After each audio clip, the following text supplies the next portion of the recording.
Indeed. Hello everybody, Tekking101 here. I want to discuss something very interesting with you guys for a second. The apocalypse. That is, the Christian apocalypse anyway. Now, I know everyone that watching this video might not be Christian or believe in the same processes of how the world is going to end, or maybe you don't even believe that the world is going to end. But if you're a Christian, at least in the Catholic sense, you have probably at least a little bit of a good idea. And even if you're not, you still probably have some kind of idea what the symbolism involved is. You know, some trademarks of the world coming to an end, such as the four horsemen of the apocalypse appearing, bringing war, famine, pestilence, and death. There's a trumpet in there that sounds the end. I'm sure there's probably something in there about demons coming out and burning stuff down. The rapture, where all good Christians ascended to heaven while the sinners remain below to suffer in the underworld. Now, I know what you're thinking, why the hell am I discussing the apocalypse in a video which title clearly indicated something else, or that maybe the title's down here. I don't know, YouTube changes their format so many times.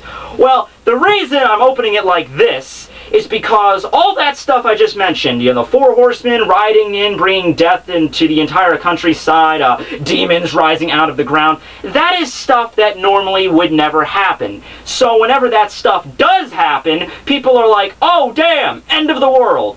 And the thing that I'm about to tell you guys right now, if I just came out and said it, you would probably also assume that that is something that you thought you would never hear in a million years, and you might believe that the world is coming to an end. So that's why I had to open a video like this, just to let you guys know that what I'm about to say does not signify the end of days. Okay, you good? Just giving you a second to prepare there, okay? I finished the contest! Yes! Yes! Yes! Fuck yeah! We are getting drunk tonight! Yes! Oh, my God, that is not a simplification, because I have been working on this thing for a little bit over 4 months now. 4 months! But I did it! Yes! Yes! And I just want to thank everybody for their tremendous amount of patience on this entire subject matter. Because if I had a nickel for every single time someone sent me a message about, you know, how's the contest going? Do you need any help with the contest? When's the contest getting out? Hey, Tekking, did you forget about the contest? If I had a nickel for every time I had the words 3,000 subscriber contest in a message, I would own a fucking mansion! I mean, I would literally own a mansion. I'm not even saying like in the sense like, oh, you know, he's just exact. No, I would own some sort of high-class mansion. Of course, we're talking about the inflation rate for nickels in the year 2364, but that's beside the point. All right, so yeah, that's enough of this crap. You know, let's get done with this. Finally, I will announce the winners right here. First things first, though, I will give the names of the people that, the very nice, kind people that helped me out on this. These are the people that, I sent the messages to when I made that call for help a little while ago. Remember that? Yeah. I got over 100 offers to help me on this. 100. So over 100 easily. But there was really no method of how I selected the people that would help me. I just kind of picked random people. They all did great jobs. They all sent me back messages and, you know, told me like what their best pick was. I each set them 10 entries, and I actually kind of got fired up when I did that, because it's like, oh man, all these people are willing to help me. So, you know, these people helped me do a huge chunk, and I did the rest myself because I just kind of got excited and like, okay, you know, they're doing all this stuff for me. I got to help them out too. So the people that helped me out are the Laughing Panda, thank you, Danny Kench, Mitchell Hall, 04 Whim, good job man, and Koujoung. I will list your names below in case I mess them up in some way. So the offer still stands, what I told you guys. I will give you the shout out in this video, which I just did. Go subscribe to these people. You're under my hypnotic spell. Go and subscribe to these people. And also, I will be open for a collab, which basically means if you want me to go on and make a video or something like a short expert, you know, so you want me to like, hey, you're watching, you know, 04 Whim on YouTube, you know, I'm Tekking101, something like that. If you want me to do that, that's cool, that's fine. Just PM me or whatever, let me know. As long as that's not like a huge, like, you know, video or anything, I'll be good. So those are the people that helped me out there. So I want to give you guys a claim right there. And now we're finally going to get into the 20 winners of the contest. The 20 people that will receive a spot in my division, squad number 101, which I don't have the thing on my jacket anymore because it kept pulling off. But squad 101. And just to give you a little bit of backstory here, because some people have been asking me exactly how Squad 101 works or whatever.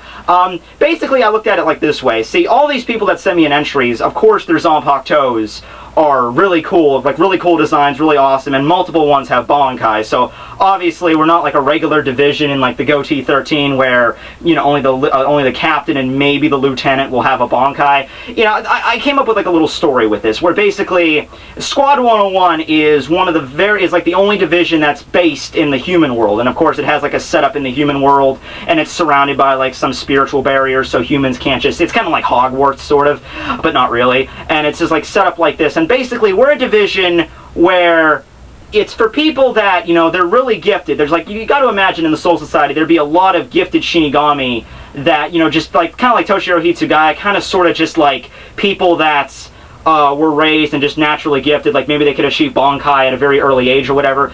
So they're really cool and they're really strong, but at the same time they don't really conform to the whole like organizational thing. Like basically in the Soul Society and the Seirei, the way the hierarchy works is basically if you want to be a Shinigami, you basically have to conform and go and go to one of the squads or the Kido Corps. You have to join the Stealth Force or something, you know, like that. And because it's kind of dangerous to let just a renegade Shinigami wander around with like a Bankai or Shikai and just wander around by themselves without any kind of structure or order. That's kind of what my division is. It's like it's for people that don't really want to conform to that hierarchy. You just want to come here and just you're still under service of like the Zero Squad and like the Central 46 because, you know, you don't want to basically be renegated, but it's a very laid-back division. It's like multiple people in the division know Bankai and everything, and it's like there's really no orders. I'm your captain, but it's not like I'm going to be like, go and clean out the gutters or something. It's just basically kind of division for Shinigami that just want to train and get better without actually having to bother with all that crap. So that's basically the backstory right there. So let's get down to it, and I'm going to sit down because you guys, some people actually explain their Zanpaktou's detail in multiple paragraphs, so I'm just gonna give you a brief overview, but yeah, let's get on with this. Alright, so we'll of course start off with the 20th seat in my squad. There's also 2/3 seats available, so that's where the 20 seats come in handy. I had a really hard time picking out the top 5 seats, so if you're in the top 5 seats, consider yourself the product of many sleepless nights trying to figure out who I want to go in there. Also, some people sent me pictures, and I think I got most of the pictures that when people sent me, but if I forgot one of your pictures, like if I say you're Zanpaktou and I don't have your picture, you can just send me a message and I'll throw that up there. I'll get to the rewards at the end, by the way, after I announce everybody, so hold on until then. This is probably going to be a long video. Alright, so here we go. 20th seat of Squad 101 is the great Naruto Aino for her Zanpaktou Rainbow God, and she also explained, she also wrote it in Japanese, but I'm not good at katakana. So basically this Zanpaktou is really interesting because it has multiple abilities depending on color change when it goes into Shikai. The release command would be come forth and give me your power. And the design of these sheath of my sword would be the colors of the rainbow, and the same goes for the hilt. Each color would have a different ability. Red would represent fire, orange would represent sand, yellow would represent lightning, and green would represent earth.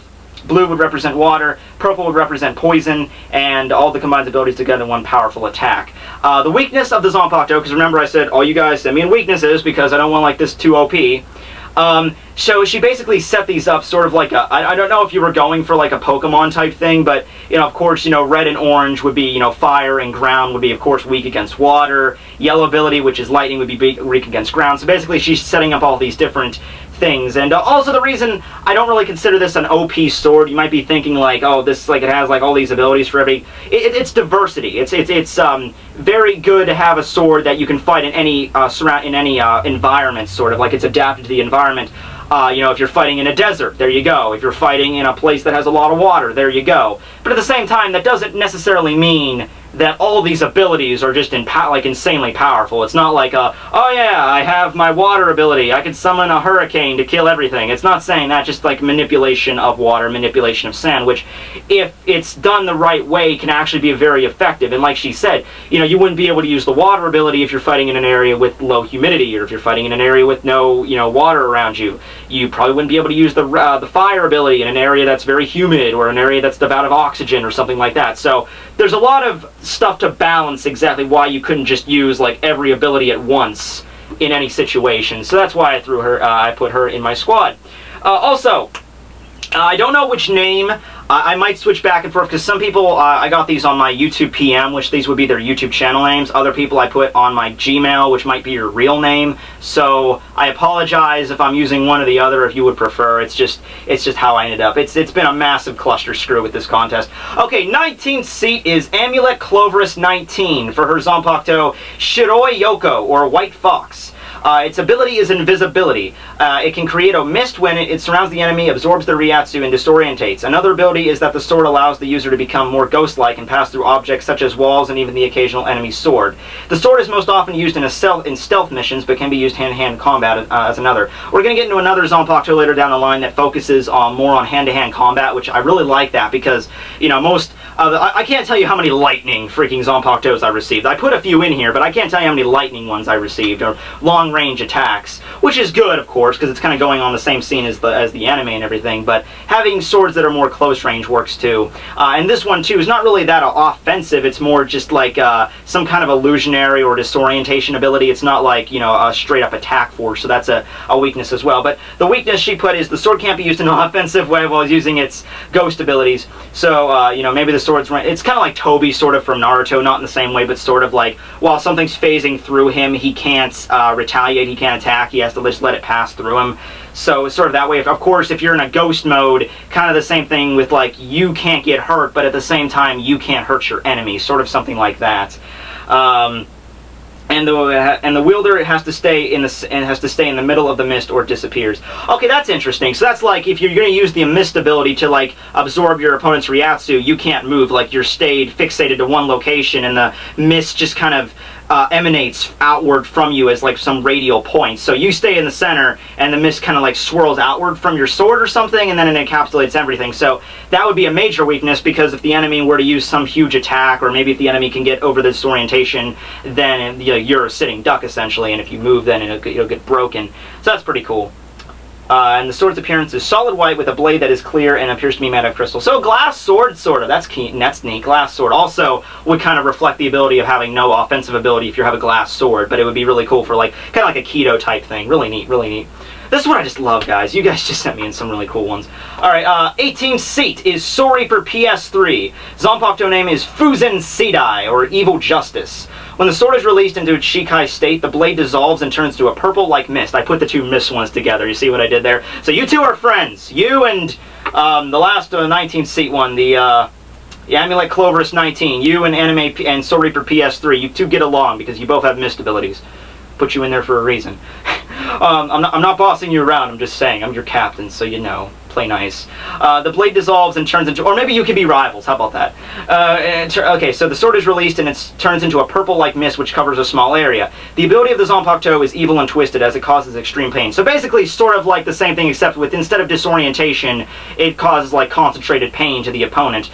Should the mist touch its victim, they feel pain and they feel the pain they have caused to everyone they have killed in their lifetime. So, of course, this would work really well on like any kind of hollow or any kind of like any kind of a Ronko or anybody that's killed multiple life forms throughout their existence. This would work great on. Major weakness, of course, would be it would not... This is actually good for, like, if you're using it in a very civilized or very populated area, because the average person has not killed anybody, so, yeah, that would actually kind of work really well if you're fighting in group fighting. For that reason, if you don't want to hurt anybody else around you, that ability would work really good. Weakness. The first... okay, the pain is unavailable. Okay. So, weakness. The first weakness to the Zanpaktou is that should someone simply have enough Ryatsu, the ability will not work on them. Kind of similar to how, you know, Soifon's ability is 2 hits, 1 kill, and yet Aizen would just be able to, like, you know, stop that with his hand, because he's just like, oh, yeah, well... You know, if I have higher Ryatsu, it's not going to work anyway, so it doesn't matter. And the second weakness is, should the mist touch the owner of the Zanpaktou as well, they will fall victim to its power. Okay, so it's kind of a double-edged sword there. It's like, my sword's ability will cause you pain if you killed anybody, which will eventually kill you. However, if it touches me, I'll feel the same effects, and because its ability is to kill people, I'll feel the same pain as the same effects to everybody else. So that's a double-edged sword there. You really can't say, I at first thought it was like an OP sword, because it's just like, oh, okay, so the mist touches people and then it kills people. But then after I started thinking, like, you know what, that actually can be kind of a bad thing. If you're fighting a lot and you're not paying attention to where you're going, and if you're moving around a lot and the poison touches you, yeah, that can kind of suck. So it's also kind of an ability you might not want to be using as your primary method of an attack. That's something cool too. 17th seat is Tenshi Koukai. Or, well, Tenshi Koukai is the name of the person. Undou no Chikara, Kinetic Force. Okay, I really like this one. Release command is redirect. Undou no Chikara maintains its blade length, but loses its edge as it transforms into a metal rod. In this form, Undou no Chikara has the ability to absorb and utilize kinetic force gained from close combat strikes. Set energy is stored within the blade until it is used. So basically, it's like, if you release your sword, and then if you get, like, you know, like a sword attacks, like you, clash swords with somebody else, the sword contains the force. So I don't know if that means, like, you don't get pushed back. Like, if someone swings, like let's say you're fighting Grand Fisher, and he whips out that giant skyscraper-sized Zanpaktou, and he just, like, charges at you with it, and if you just use Shikai, then there's no force. The force gets absorbed into your sword, and you can redirect it back at him, forcing him back, or you can store it and then use it. One technique is the redirect technique, which gathers stored kinetic energy into a sphere in the center of the blade. By swiping the blade through the air, through the sphere, it shoots out the blast. Okay, so you have, like, kind of like a mid to long range ability there. Another ability is the Kinetic Shield, which creates a spherical barrier which absorbs 40% of a powerful combat-based attack while redirecting the rest of it in the form of pure energy back to the person. Don't know why it would be 40%. You think if you're going to use a sword that, you know, absorbs all the force, you think, well, maybe you could control how much energy you output. That would be a thing too. One of the weaknesses is that it's relatively ineffective against Keto. Of course it would. Well, when you're talking like Keto, such as things like Keto that's not really like Bakudo, for instance. Like, Bakudo is just a restraint spell. It really wouldn't have any kinetic force behind it. If you're talking like a spell like, you know, like Byakurai or something like that, well, I don't think that would even really have... You might be able to absorb the force, but it would still electrocute the hell out of you, so I guess that kind of Keto wouldn't be very effective against that ability. And while absorbing kinetic energy, it can be overpowered by an extremely powerful opponent who can utilize more force than can be absorbed at one time. So, yeah, I was going to say, there's a limit to how much you can absorb. It's not just like, oh my god, there's a giant meteorite! Ting! Okay, absorb the force, we're good. You know, it's like, of course, there's probably going to be a resistance there. Now, 16th seat is Jim Smith. His Shikai is Shon Haru, the left of the Iron Prince. Okay, so its ability is Tenkei Donso, or Changing Dance. My Zanpaktou lets me mass and focus any amount of spiritual pressure within my limits. I wish any or all parts of my body are Zanpaktou for a stronger attack and defense. Okay, I can see where you're going with this. Like, you absorb the power in your Zanpaktou, and you can redirect it to any part of your body to give you a power boost in those specific regions. This can also be used to make my attacks have longer range, but it can only go 2 feet away. Also, whenever Tenkei Dosu is used, a yellow glow comes wherever I'm using it. Its other ability is Eastain Ronga. Don't touch the light. I might be butchering these Japanese phrases. Then again, they might be butchering these Japanese phrases, so I don't know. You tried though. I like the input. By sending spiritual pressure through my Zanpaktou and back into my body again and again, it makes a kind of a yellow ball of power and forces the spiritual pressure and will. Okay, I can see. So you're like passing it back and forth again and again to kind of like increase the strength. These balls of energy are connected to me or my Zanpaktou by clear blue tentacles. Ooh, I can only use 2 of these at one time. Okay. And I'm getting a phone call. Okay, so where was I? That was my grandma, by the way. She's having computer issues. Okay, so, okay, Bonkai, right. Tenkei Donso. This ability is almost the same as when it was in the Shikai, but now I can shape my spiritual pressure to make it look more, to make any rough image I want. Okay. Examples. Okay, so instead of just increasing like your fist, you can make like a claw, sword, foot. You know, you can kind of like define exactly what you want. Okay, that's pretty interesting. I also like that it's the same ability. I did get a few. Okay, it's extraordinarily hot in here right now. I did get a few abilities that were just like, you know, your Shikai, 10 freaking abilities, Bonkai, 20 freaking abilities, and the only weakness was like, I can only use it for an hour. Yeah, but for that 1 hour, you're essentially God, essentially. But yeah, but I like this. It's kind of just like an advanced form of certain abilities. And then again, don't touch the light ability. This ability increases almost the same, but now I can use 10 of them at one time instead of just, okay, I see where you're going with this. So basically it's just like an upgraded version of your Shikai abilities when in Bankai, which is really all Bankai should be, kind of, in a sense. There's some Zanpaktos that give you new abilities, but like, look at Komamura. You know, Shikai and Bankai is basically just an upgraded version of that. Alright, so 15th seat is mercuryvenus. Its Shikai is called Burning Demon. Its release command is Burn to a Crisp. The only visible difference from its sealed form is that smoke can be seen coming off the blade. Its ability is to badly burn anything it touches. It's so hot that if it touches anything for more than 5 seconds, it will have a hole completely burned through it. I guess, of course, this depends on, you know, how much exactly, you know, what you're striking and exactly what metal it's made of or anything, like what's exactly it's made of. So if at any time the blade touches the user while in its Shikai, all burns dealt to the enemy so far will be transferred to the user. That's kind of a sucky drawback.